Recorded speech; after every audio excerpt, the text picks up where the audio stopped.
नमस्कार दोस्तों, अपने YouTube channel competitive Hindi by Ravi sir में आप सभी का स्वागत है। आज हम लोग भाषा की उत्पत्ति के बारे में पढ़ने जा रहे हैं। भाषा की उत्पत्ति कैसे हुई, किस तरह से हुई, कौन सी भाषा पहले आई, इसके साथ साथ कितनी उपभाषाएं हैं, कितनी बोलियां हैं, किस बोली का दूसरा नाम क्या है, यह तमाम तरह की जो जानकारी है आपको इस क्लास के माध्यम से मिलने वाली है। तो अगर आप चैनल पे नए हैं तो चैनल को सब्सक्राइब कीजिए, लाइक कीजिए और शेयर कीजिए।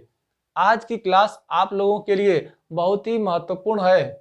चाहे वह आप जिस भी एग्ज़ाम की तैयारी कर रहे हो, हर एक एग्ज़ाम में यहाँ से क्वेश्चन पूछे जाते हैं। तो अगर आप चैनल पे नए हैं तो अधिक से अधिक लोगों को जोड़ने का भी प्रयास कीजिए और साथ ही साथ इस क्लास का लाभ लीजिए।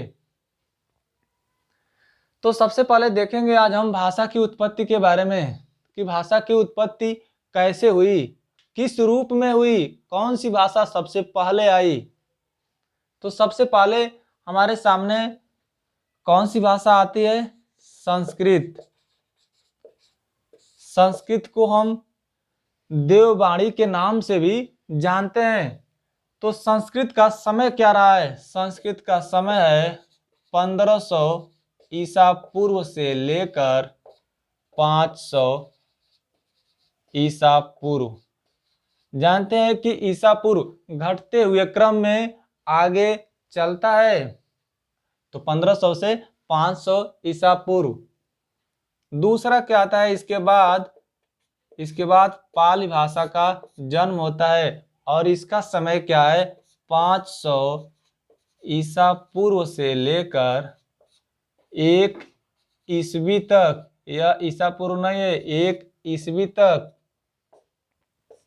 दूसरा हो गया पाली। अब इसके बाद तीसरा क्या आता है?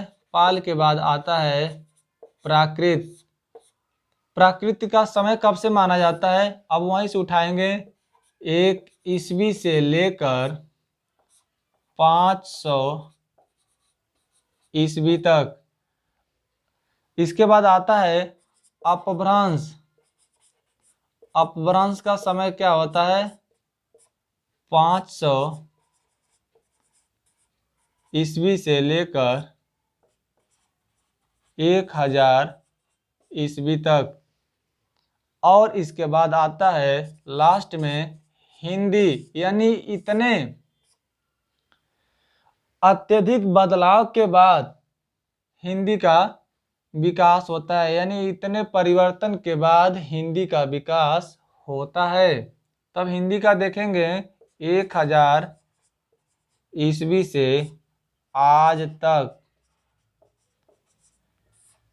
इस रूप में भाषा का विकास हमें देखने को मिलता है। और यहीं से डायरेक्ट क्वेश्चन आपके एग्जाम में पूछ भी लिया जाता है कि पाली का समय बताइए, प्राकृत का समय बताइए, अपभ्रंश का समय बताइए, हिंदी का समय बताइए। यहाँ से डायरेक्ट क्वेश्चन आपको मिलते हैं। अब इसी में देखेंगे पाली को हम क्या कहते हैं? पाली को क्या कहता है? भारत की जनभाषा। पाली को अन्य किस रूप में जाना जाता है कि पाली की जनभाषा है, यानी यह लोगों की भाषा है। और अगला देखेंगे इसी रूप में प्राकृत को क्या कहता है? प्राकृत को जैनों की भाषा कहा जाता है। प्राकृत को क्या कहा जाता है? जैनों की भाषा। यानी यह जैन धर्म के जो अनुयायी थे, जो जैन धर्म को मानने वाले लोग थे, उनकी भाषा प्राकृत मानी जाती है। इसके साथ साथ और क्या कहा जाता है? मलेच्छों की भाषा। मलेच्छों की भाषा भी कहा जाता है। उसके बाद आता है अपभ्रंश। अपभ्रंश को गिरी हुई भाषा कहा जाता है। और उसके बाद अपभ्रंश का यानी अपभ्रंश क्या है? प्राकृत का बिगड़ा हुआ रूप है, यानी इसको गिरी हुई भाषा कहा जाता है। और उसके बाद उसके विकास के बाद यानी अपभ्रंश का जब विकास हुआ, अपभ्रंश से जब और कुछ अच्छा किया गया, तब जाके हिंदी का विकास हुआ था। अब इसी क्रम में आगे देखेंगे अपभ्रंश के कितने रूप होते हैं। अपभ्रंश के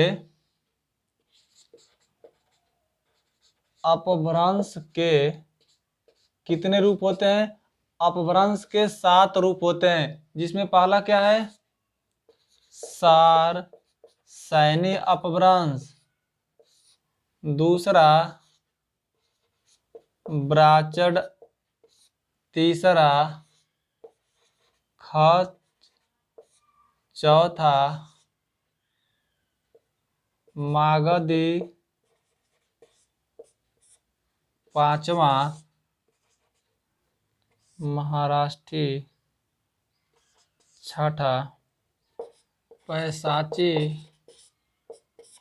और सातवां अर्धमागधी। यानी यह 7 अपभ्रंश के रूप हैं। सौरसैनी, ब्राचट, खच, मागधी, मराठी, महाराष्ट्री, पैचासी, अर्धमागधी। यह 7 अपभ्रंश के रूप हो गए। अब इसी में से हमें अलग अलग इसकी उपभाषाएं मिलती हैं। सौरसैनिक उपभाषा में पश्चिमी हिंदी, इसके साथ साथ गुजराती, इसके साथ राजस्थानी,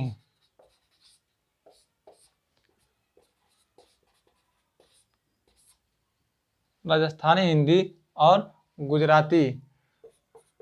ब्राचट में हो जाएगा सिंधी। खच का क्या हो जाएगा,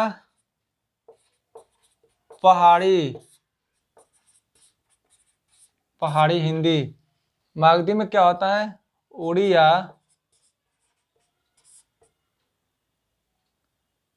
बिहारी हिंदी,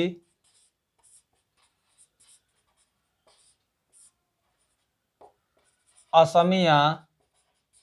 यह सब किस में आता है, मागधी में। महाराष्ट्री में क्या होता है, मराठी होता है। पैचासी में लहदा और पंजाबी। अर्धमागधी में क्या होता है, पूर्वी हिंदी। यानी जहां पर हिंदी लगा होगा वह उपभाषा होगी। 1 राजस्थानी हिंदी, 2 पहाड़ी हिंदी, 3 बिहारी हिंदी, 4 और पूर्वी हिंदी, 5। यानी उपभाषा कितने हो गए, उपभाषा आपको कितना मिल गया, 5। बोली कितना होता है, 18। और बोली कितने होते हैं, 18। यानी जहां पर पश्चिमी के साथ अगर हिंदी लगा है तो यानी जहां पर लास्ट में हिंदी लगा है वह समझ लीजिए कि वह उपभाषा है। और इन्हीं 5 उपभाषाओं से 18 बोलियां बनी हैं, निकली हैं। कितनी उपभाषाएं हमको मिली थी, 5। तो पहला क्या मिला था, राजस्थानी हिंदी, दूसरा पश्चिमी हिंदी, तीसरा पहाड़ी हिंदी, चौथा बिहारी हिंदी,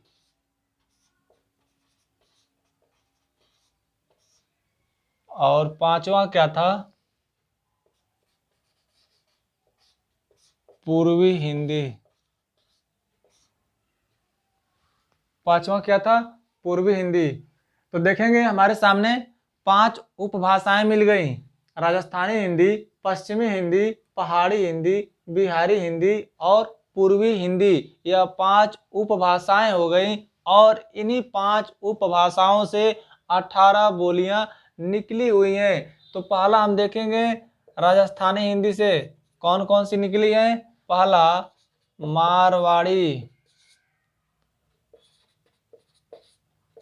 पहला क्या है?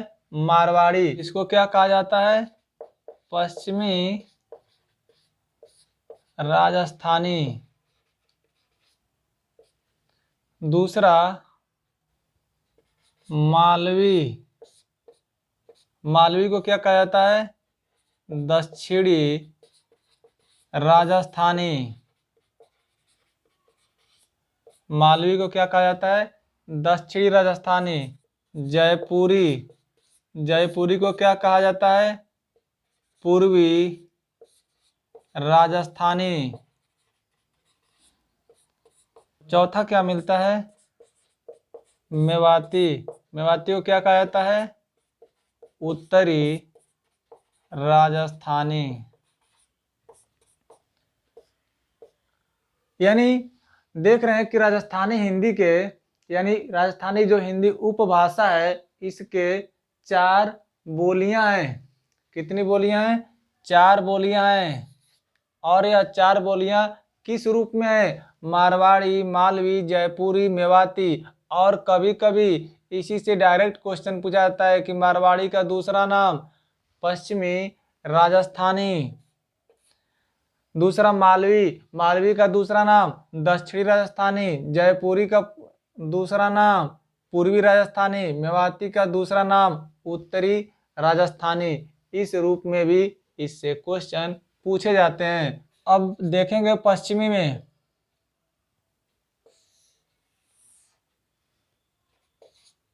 इसका पहला क्या कह रहा है? बांगरू। दूसरा बुंदेली। तीसरा ब्रज। अगला तीसरा क्या है? ब्रज भाषा। चौथा कन्नौजी। और पांचवा कौरवी। यानी पश्चिमी हिंदी के 5 बोलियां हैं। बांगरू, बुंदेली, ब्रजभाषा, कन्नौजी, कौरवी। अब बांगरू का ही दूसरा नाम क्या होता है? हरियाणवी। हरियाणवी। ब्रजभाषा का दूसरा नाम अंतर्वेदी। और कौरवी को किस नाम से जाना जाता है? खड़ी बोली। यानी बांगरू को हरियाणवी के नाम से जाना जाता है। यानी इस तरह से भी क्वेश्चन पूछा जाता है। और ब्रजभाषा का दूसरा नाम अंतर्वेदी। यह पीजीटी एग्जाम में क्वेश्चन पूछा गया है। और अगला कौरवी। कौरवी का दूसरा नाम खड़ी बोली। इस रूप में भी क्वेश्चन हमसे पूछ लिए जाते हैं। अब पहाड़ी में देखेंगे। पहाड़ी में 3 होते हैं।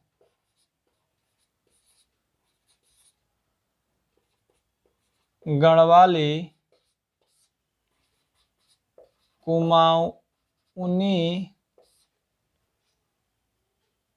नेपाली। यानी पहाड़ी हिंदी के 3 हो गए। अब देखेंगे चौथा। अब बिहारी हिंदी में देखेंगे 3 होते हैं। भोजपुरी, दूसरा मगही और तीसरा मैथिली। आप लोग विद्यापति का नाम सुने होंगे। उनको क्या कहा जाता है? मैथिल कोकिल। विद्यापति को क्या कहा जाता है? मैथिल कोकिल। यानी वह इसी भाषा में लिखे हैं। अब पूर्वी हिंदी को देखेंगे।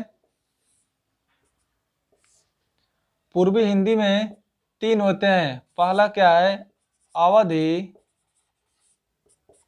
दूसरा बघेली। और तीसरा छत्तीसगढ़ी। यानी पूर्वी हिंदी के 3 बोलियां होती हैं। अवधी। अवधी को क्या कहा जाता है? बैसवाड़ी के नाम से जाना जाता है अवधी को। और छत्तीसगढ़ी को खलटाही के नाम से जाना जाता है। यानी यह रहा भाषा की उत्पत्ति से संबंधित कुछ जानकारी जो कि आपके लिए बहुत ही महत्वपूर्ण है। तो यानी इसमें देखें हम पहले एक बार इसको सरसरी निगाह से, राजस्थानी हिंदी, पश्चिमी हिंदी, पहाड़ी हिंदी, बिहारी हिंदी और पूर्वी हिंदी। राजस्थानी हिंदी को 4 बोलियों में अलग अलग बांटा गया है, मारवाड़ी, मालवी, जयपुरी, मेवाती। इसको दूसरे नाम से जाना जाता है पश्चिमी राजस्थानी, दक्षिणी राजस्थानी, मालवी को दक्षिणी राजस्थानी, जयपुरी को पूर्वी राजस्थानी और मेवाती को उत्तरी राजस्थानी। पश्चिमी हिंदी में आ जाएं, पश्चिमी हिंदी को 5 बोलियों में बांटा गया है। बांगरू, बांगरू को दूसरे नाम से जाना जाता है, किस नाम से? हरियाणवी। बुंदेली, ब्रजभाषा, ब्रजभाषा को दूसरे नाम से जाना जाता है अंतर्वेदी, कन्नौजी और 5वां है कौरवी। कौरवी का दूसरा नाम खड़ी बोली। इसको भी डायरेक्ट एग्जाम में पूछा जाता है। पहाड़ी हिंदी में 3 बोलियां हैं, गढ़वाली, कुमाऊनी और नेपाली। बिहारी हिंदी में 3 बोलियां हैं, भोजपुरी, मगही और मैथिली। और पूर्वी हिंदी में 3 है, अवधी, बघेली और छत्तीसगढ़ी। अवधी को किस नाम से जाना जाता है? बैसवाड़ी के नाम से, और छत्तीसगढ़ी को खलटाही के नाम से जाना जाता है। यानी आपको यहाँ से बहुत सारे क्वेश्चन मिलते हैं, पूछे जाते हैं। डायरेक्ट यहाँ से पूछा जाएगा कि पूर्वी हिंदी की कितनी बोलियां होती हैं? तो अवधी, बघेली, छत्तीसगढ़ी। यानी ऑप्शन में इन तीनों को दे दिया जाएगा और एक यही मगही से उठा लिया जाएगा और पूछेगा कि पूर्वी हिंदी की कौन सी एक बोली नहीं है। इस रूप में आपसे क्वेश्चन पूछा जाता है। आज की क्लास आपके लिए बहुत ही महत्वपूर्ण है। आप थोड़ा सा धैर्य बनाकर इस क्लास को देखिए। अगर इस क्लास को आप देख लिए तो समझ लीजिए कि आपके परीक्षा में यहाँ से 4 या 5 क्वेश्चन मिलने की पूरी संभावना बनी रहती है। यानी भाषा की उत्पत्ति से लेकर और यहाँ तक 4 क्वेश्चन तो मिलने की पूरी गारंटी रहती है। इसके साथ साथ आपकी जानकारी में भी वृद्धि होगी। और बताइएगा कि आपको यह क्लास कैसी लगी। Thank you.